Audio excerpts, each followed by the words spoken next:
December the 9th. Our light and momentary troubles are achieving for us an eternal glory that outweighs them all. 2 Corinthians chapter 4 verse 17. The question is often asked, why is human life drenched in so much blood and soaked with so many tears? The answer is found in the word achieving. For these momentary troubles are achieving for us something very precious. They are teaching us not the way to victory, but better still, the law of victory. There is a reward for every sorrow, and the sorrow itself produces the reward.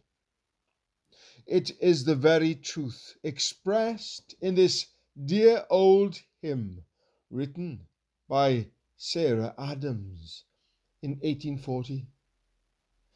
Nearer, my God, to thee, nearer to thee, e'en though it be a cross that raiseth me. Joy sometimes needs pain to give it birth.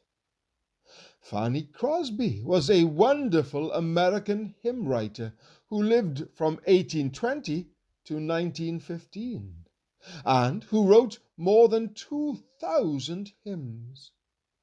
Yet she could never have written the beautiful words, "I shall see him face to face," if not for the fact that she never gazed upon green fields, evening sunsets, nor even the twinkle in her mother's eye. It was the loss of her own vision that helped her to gain her remarkable spiritual discernment and insight. It is comforting to know that sorrow stays only for the night, and then it takes leave in the morning. And a thunderstorm is very brief when compared to a long summer day.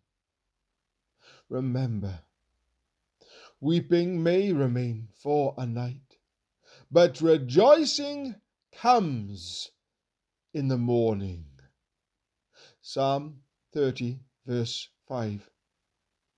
From Songs in the Night.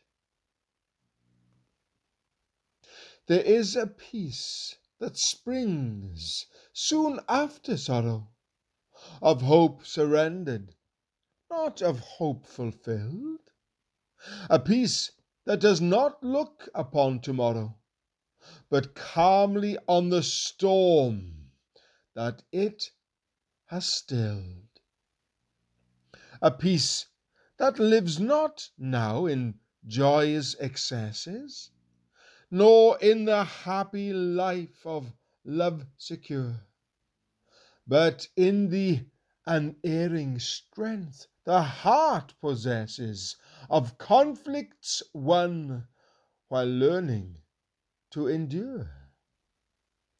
A peace there is in sacrifice secluded, a life subdued, from will and passion free. It's not the peace that over Eden brooded, but that which triumphed in Gethsemane.